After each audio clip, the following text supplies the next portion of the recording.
So today, as you know, and it's probably the reason you joined us, we're going to talk about our process here at ACU for academic integrity violations. I'm going to give you the opportunity to ask questions throughout. I get a lot of questions about the AIV process, so I'm hoping to answer those maybe even before you ask them, because you probably came in with a list of questions. But also, you are welcome to put in the chat any of your questions, and I will try to get to them. If we have an abundance of questions, I'm going to just have to pick a few that I'm like, oh, okay, I haven't talked about that, or I don't plan on talking about that. So don't get your feelings hurt if I don't get to all of them, but I will definitely try to answer as much as I can. My name is Dena Counts. If I don't know you, I'm Associate Dean and Academic Liaison. I should have also put on here, I'm Program Director for our organizational leadership programs that are both bachelor degrees. So I worked at ACU Abilene, our main campus, for 12 years, and then I've been here at ACU Online, ACU Dallas, for a little over 4 years. And just love teaching online like you, just so blessed to talk to our students, and very thankful that you folks work with us as we teach and encourage our students every day. All right, so our agenda today is we'll talk about that in the intent behind the AIV process. I'll also go through the phases of that academic integrity violation process. Are you watching or participating? Let's see. Just watching. And then also we're going to go through the AIV checklist, and we'll talk about that conversation that we have with students. And I'll also have another question and answer session at the end. But again, put those questions in the chat, and if hopefully I'll see them. There we go. And I'll try to answer them as I can. Okay, so I think we need to really talk about the intent of this process. I don't think any of us signed up to be police people. We didn't sign up to be the rule keepers. We want to teach and encourage our students.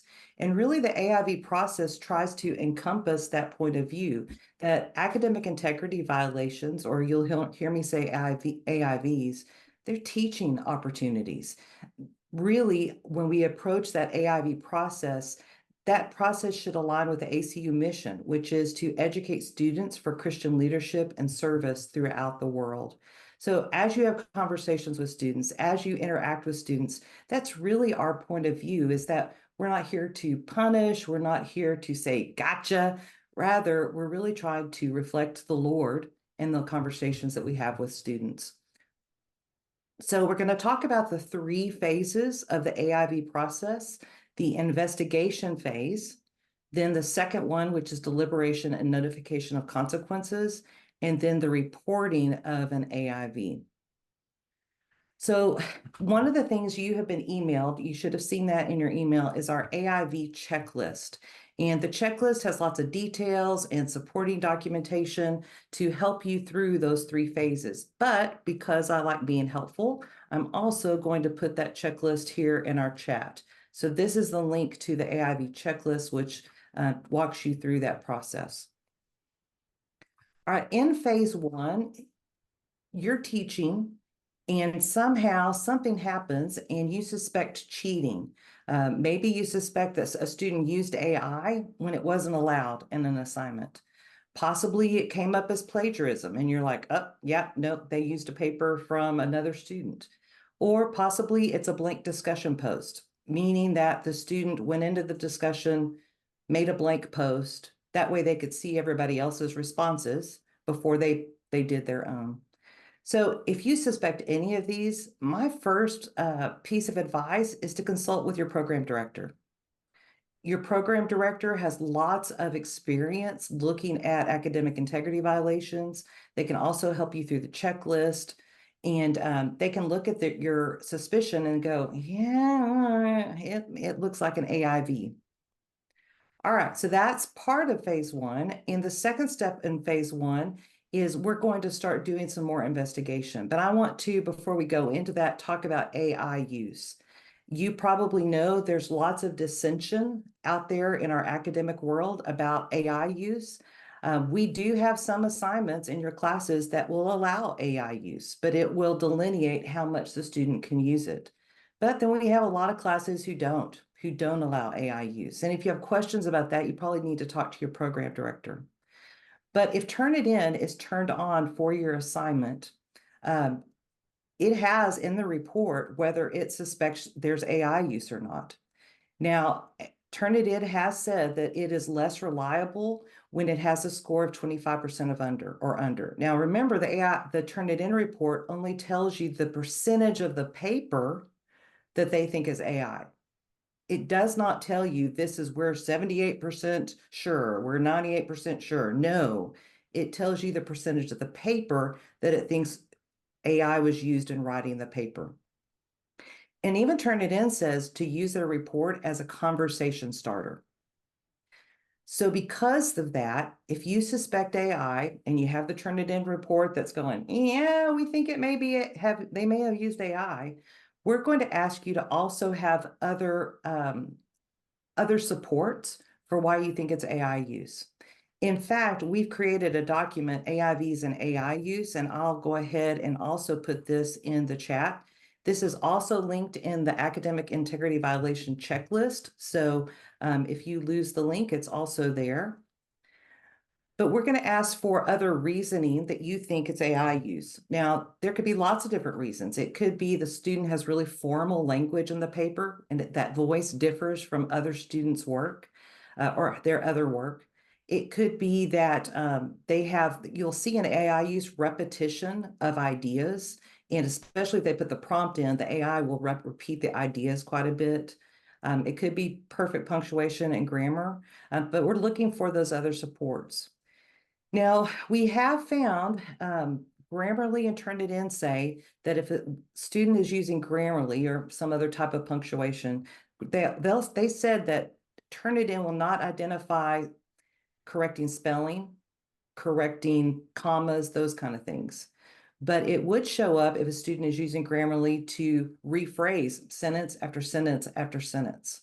Now, here at ACU, we provide students with Grammarly, but we do not supply them the AI usage.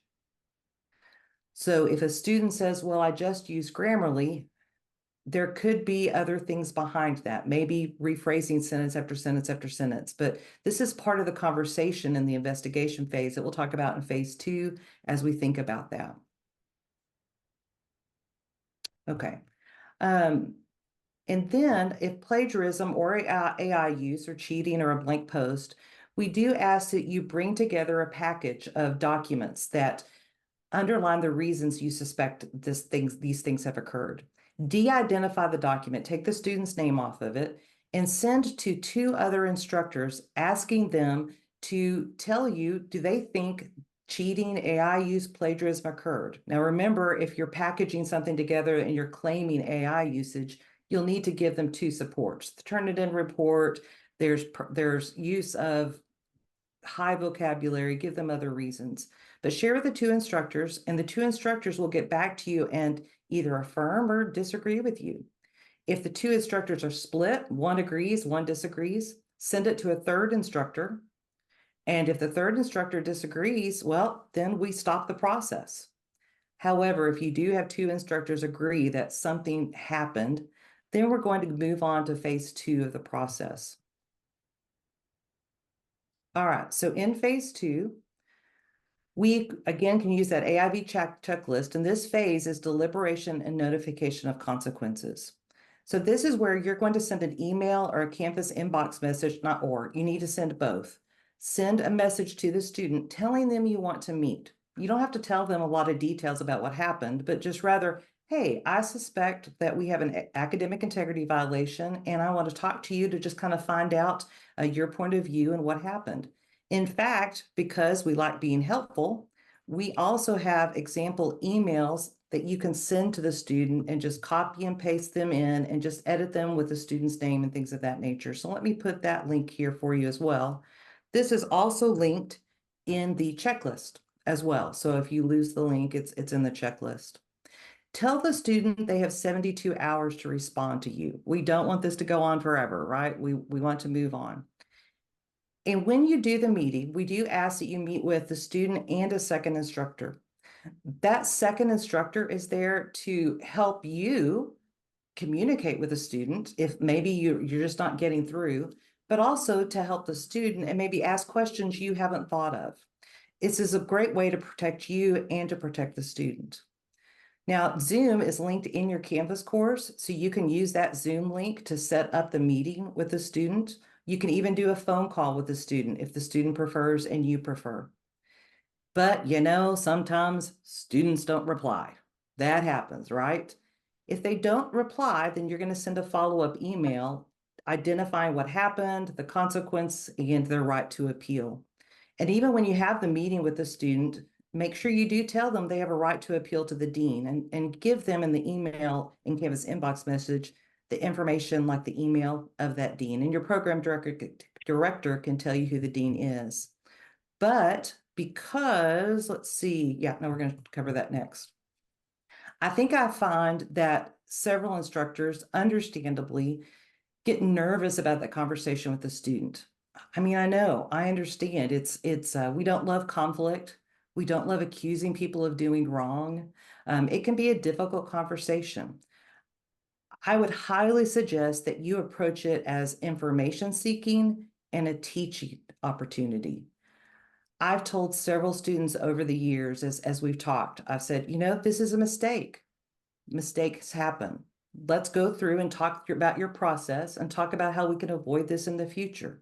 Again, I don't want to be the police person or the person coming across as just bringing down the hammer. I want to help and encourage the student.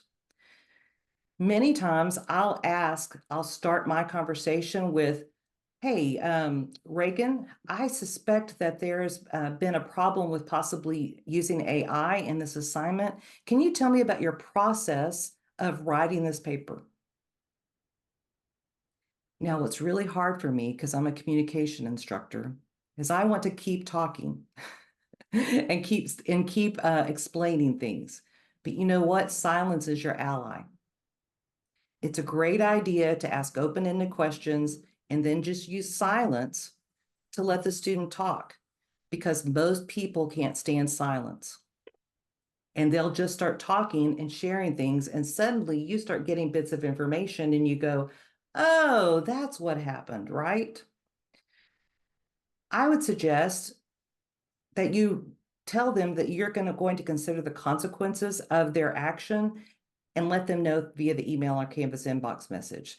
Sometimes I just have to get out of the conversation and talk to my partner. Kathy Carroll and I have been in several conversations together with students, and it's always great to bounce my ideas off Kathy and kind of say, is this what you think is appropriate as far as the consequence? Now, the consequence does need to align with the syllabus. So make sure you go to your syllabus and see if, can you give a 0? Do you need to fail the student in the class? Maybe you're going to let them redo it with a 20% consequence. Those are all options that you can talk through with the person who is in the discussion, or even talk through with your program director.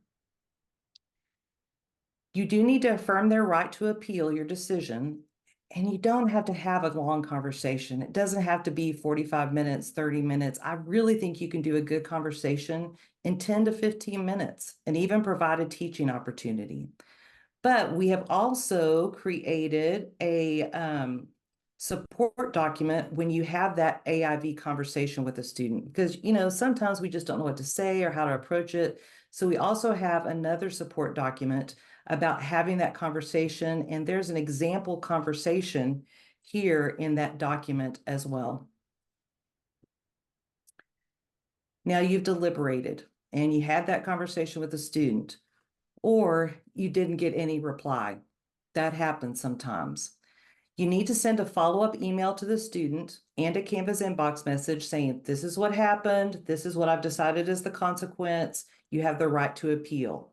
The AIV checklist lists everything that needs to be in the email, but because I like being helpful, we do have an example follow-up email for you as well that you can copy and paste and just play with a little as you fill in the consequences in the student's name. But remember, our point of view here is document, document, document. Because if the student appeals to the dean, you want to make sure you have everything there in the document so the dean knows, has a full picture of what occurred. Now we move on to phase 3, and this is documentation. So combine all your documentation, the emails, the actual Turnitin document, if you're using that, the justification of what you believe happened, the documentation of what happened in the conversation or they didn't show up, your follow-up email, send those all to me, there's my email address, dena.counts@acu.edu, and the student will have 5 days to appeal to their dean. We're going to file this in the student records unless they have a successful appeal, and then we'll take that out. But we do file it in the student records, and if a student has 3 or more AIVs, we start reporting that to the dean, and the dean will make a decision on next steps with the student. But you're done. Now, I get frequently the question, well, I talked to the student and they cried a lot and it wasn't a huge deal. And I don't think I want to go through all of that process.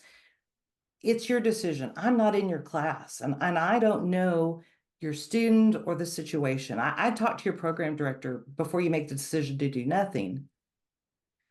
However, we have students that are doing this over and over and over again in classes.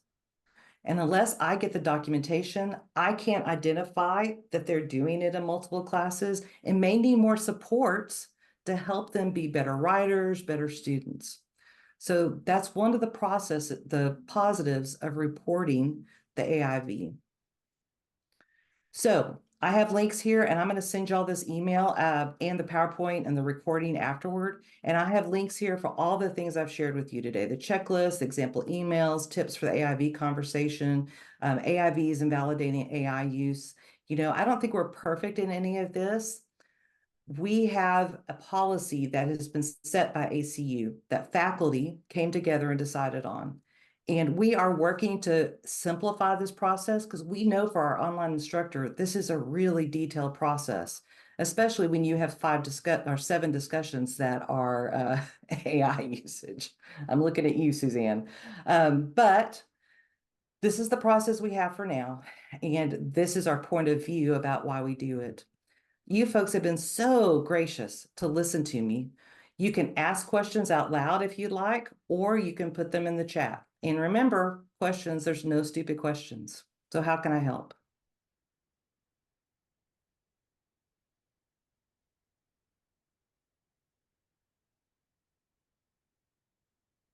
Dina, if I could offer maybe my perspective, and then you could tell me what's like in terms of protocol, what's expected from Yeah. administration. I really take because I'm just online. I teach at a couple of institutions, and so this would be a lot of paperwork. And what I try to do from my end is I try to coach the students. I try Mm. to, I think digital literacy is going to involve using AI anyways.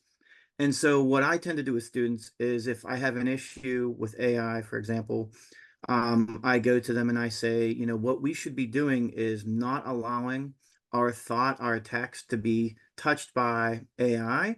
So don't ever copy and paste what the AI says, but you can use it as a coach, use it as a study buddy, have it quiz you, have it ask you these things. So for the first couple, like first instance or two where there's a mistake like that, we're not expected to just kind of pipeline this up, right? I mean, we can take that coaching aspect, a coaching approach. On one hand, I want to say, David, yes, that's a great point of view. On the other hand, I think you probably need to talk to Dr. Blewett and make sure that your program director agrees with that point of view, and that's how he or she wants to approach it in your program.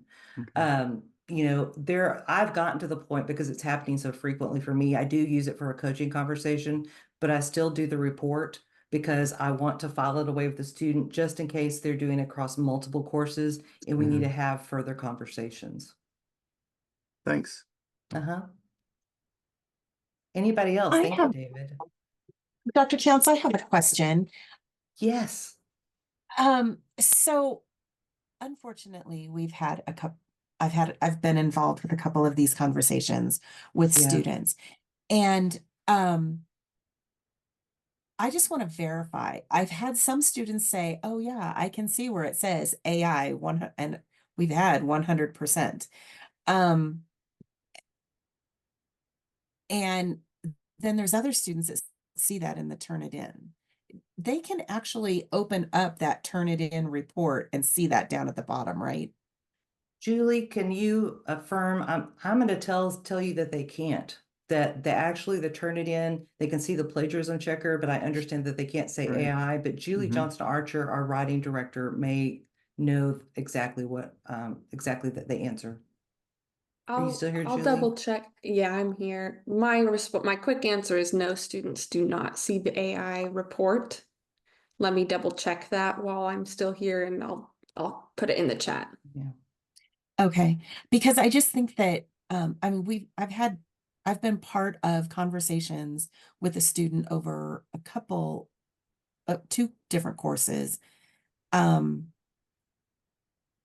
unfortunately, the first I think the first one was that it was like, hey, we noticed this, let's explain your process, whatever. And but it's interesting how it just continues. And I don't know Mhm. how to address that I mean, is there a way that we can address that with the students before they get involved with, just like David said, copying what they Google Mhm. And that's on one a of the things topic? we are working on, is trying to do more training with the students on the front end. But Christina, because you are specifically in that DNP program, I think you and Marcia, my opinion, should have a conversation about how can we educate our students on the front end when they enter the DNP, because y'all are such a unique program that you could just inform them or even have them sign a document. In fact, that might be a great discussion. I don't know if Dr. Self, our vice provost, is still here, but maybe all three of us or four of us could have that discussion to think through how we could do that for the DNP. Yeah, because I mean, that's part of the program, is that they learn how to write scholarly, and they can't do that if they're letting Google Chat or Yeah. somebody else write it for them. Yeah, it's also, I mean, talk about us providing AI. We do that with Intellectus. Right. And I tell them, you're not allowed to copy and paste that. You got to explain what that means, because So if others don't know, we actually do provide AI tools in some of our doc programs with some of the research tools we have available, and it will write text for the students, but we want them not to use the text copy and paste. So yeah, we up the ante in terms of the challenge because we want them to have those robust tools, but also please use them ethically, and that's we're increasing the challenge on ourselves. But I will say this to all of us: we're not the only ones. The online space is not the only ones encountering this challenge, and I really do want for us to be brave and excited about looking forward to embracing this challenge, because we're going to be helping the future figure out how to ethically negotiate a new paradigm. So this is not going to go away. It's and the world around us is going to need leadership in figuring out how to ethically deal. I mean, Sports Illustrated recently discovered that several of their own articles were written by AI, were submitted by AI, right? So this is not merely an academic issue. It's just that academics are going to have to help provide leadership in this space. And I think Christian academics have a unique opportunity. So I really want for us to be excited about the opportunity we have to provide that leadership. It's a challenge and it's hard. But I think maybe there's a reason for us to put on our helmets and gird our loins and prepare ourselves to engage that fight, because the world around us is going to need us to help figure this out for them. And we've been having conversations about how this AIV process is just a nugget. It's not going to solve any of those AI problems. And what we're trying to do is we need to educate students on the front end when they come into ACU.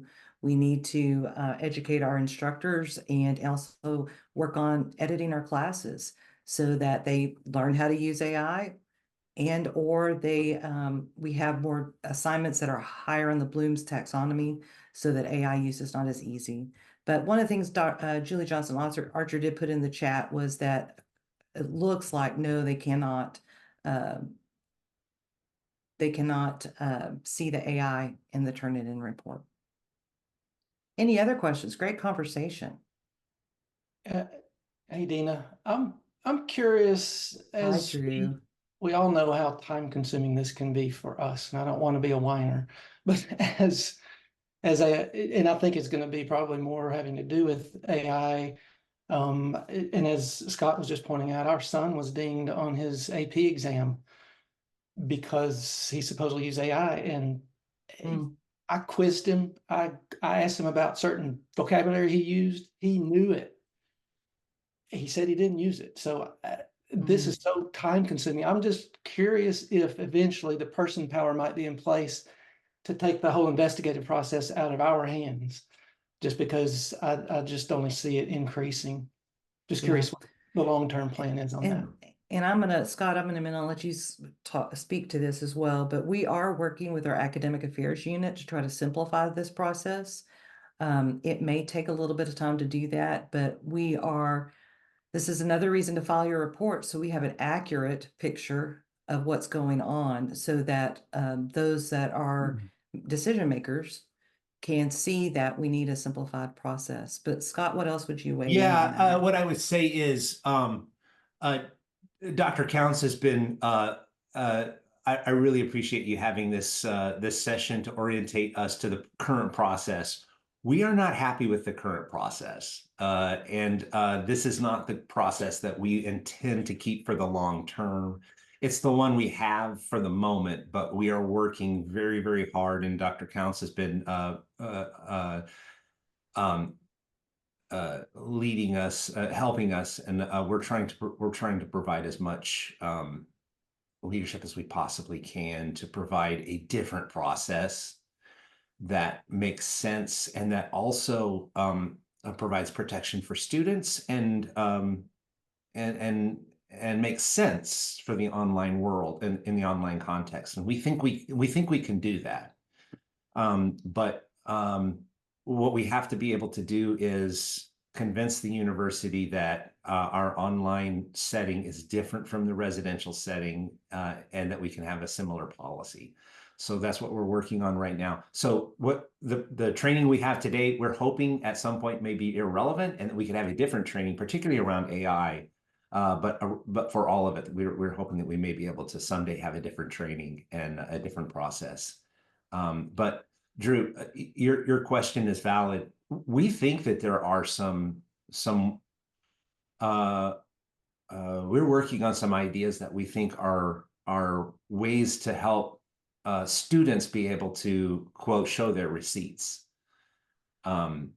Because there are ways for students to be able to show their work, and to show that indeed they did not use AI if they are willing to use the proper workflows. So if they don't want to use those workflows, they won't have the receipts. But there are ways for students to be able to show their work, and we think we can have process for them to be able to, quote unquote, prove that they actually did their work.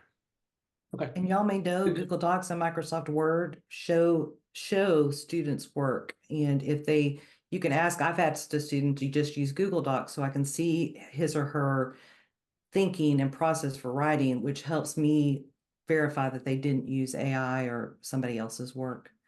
Drew, were you going to say something else? I think I interrupted you. Oh, no, I just said good news. Thank you. Thank you. Anybody else? Great discussion.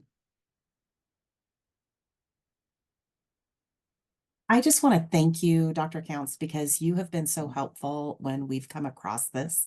And it is new for us, like Drew was saying. But I just want to thank you for your graciousness in how you always are so willing to help those of us in nursing who are not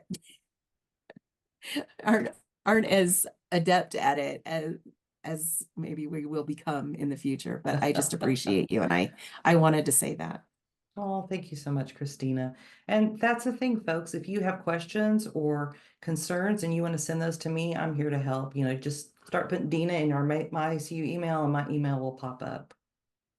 One other thing that I did forget to discuss, one of the links here is if you have a discussion post that you suspect is AI, you can fill out this form in instructional design. There's a link to the form there. Instructional design will send that through Turnitin so that you can get a report to find out if your concerns are valid. But you do need to have a post that's 300 words or more for us to be able to do a Turnitin report. But instructional design will do that for you if you'd like. All right. Any other comments? George, I know you're here. Do you want to weigh in on anything? Dr. Saltzman is our provost and graciously came, and I just saw him pop up in our chat.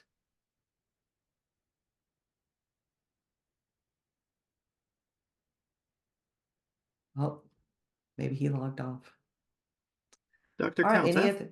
I Yes, have one more David. question. Sorry. So, is it it is a FERPA violation if we were to use GPT-0, right, on the discussion boards? I don't know. Scott, do you know? No, Okay. not at all. I'm a part Yeah. of a few AI committees. That's why I ask. And a lot of institutions are kind of. I've taught. There are lawyers that are involved in some of the AI conversations I'm involved with, and so I know that some of the institutions I work for have just kind of erred on the side of caution. So I just kind of wanted to see what we think here. I'd say absolutely not, because it's not identifiable unless you put the student's name in there. So FERPA is protecting their privacy. If you de-identified it, it's not private. And then I work really closely with Edward Payne, who's the guy who created ChatGPT-0 back in the early days on some other projects. And so you have to have an account when you create all that up. And so we can specifically call out GTP-0 as an academic partner. We would need to create some paperwork there, but we could even make it even more tight around that by saying, hey, they are a trusted partner, like we would with Turnitin. And so in that situation, then we've got a clear FERPA reason for use. Okay. But my main thing was to just de-identify it, and then you don't have any issues with that whatsoever. Great, thanks. Any other questions? Dena, I was just saying when I was on, my microphone was on mute. Hey, we understand it's a challenge, and it's process is sometimes long and cumbersome, but we really appreciate everybody's work, and we especially appreciate Dena's work to try to help streamline this as much as possible. And I'm just gonna reiterate what Scott said. It's that we're going to do everything we can to try to continue to make this a less painful process, but also trying to keep us in alignment with the university overall and where we are with the academic integrity policy. Now I see that we have a tool for assignments. You have to turn it in, but what about discussion posts? If you have a discussion post that you suspect is AIV, then just copy it into like a Google Doc or a Microsoft Word document, and you'll do this link. It's instructional design. We'll send it through Turnitin for you, and then send you the Turnitin report. But the problem is for Turnitin to actually do the report, it has to be 300 words or more. So that's something to keep in mind. Okay, thank you. Okay, you're welcome. And I'll send you that link and all of the documents. Dr. Counts, I have a quick question. Yeah. One of my biggest worries, as I'm sure most faculty, is the false positives and getting it wrong. I know we've all had those instances where something looks to be 80% and then you run it through another one and it's 30%, and then the student, Oh, you froze there, Megan. Dang it. Sorry. I don't know why. Am I back? Yes, you're back. Okay. So are you seeing students working the appeal process within Forefall? Do you have any tips for faculty in advising students how to start that, or how to best advocate for themselves if they go through that? Thank you. That's a great question. You know, we do include the dean's email and their contact information in the conversation. You need to mention it, but also in that email. You know, it's up to you if you want to help them advocate for themselves. I've had a couple turned over, and the student just said, hey, this is why I didn't do it. And the deans actually met with the student to talk through it with the student. And one of the ones I submitted was turned over, and understandably. And that's one of the things that I love about the appeal process is that we put it all in the student files. We have all that documentation. And then recently I had a student in one of my programs that reached 4 AIVs, and we've sent it to the dean, and he's met with a student, and the student has an opportunity to talk through all the documents and what happened. Because again, you know, our goal is not to punish a student, but we do have to uphold academic integrity and not graduate students who are cheating everywhere. But it's a difficult question, Megan. I would just tell the student that, you know, gather your proof, gather what things you can to augment why you didn't do this, and tell them our deans are gracious and kind and will listen, and they just need to bring together their point of view. It's very rare that we take action on something. It's got to be pretty bad.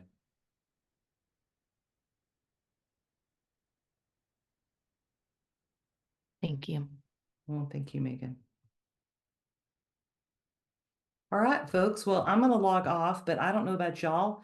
I stop these meetings and then I go, oh my goodness, I forgot to ask this question.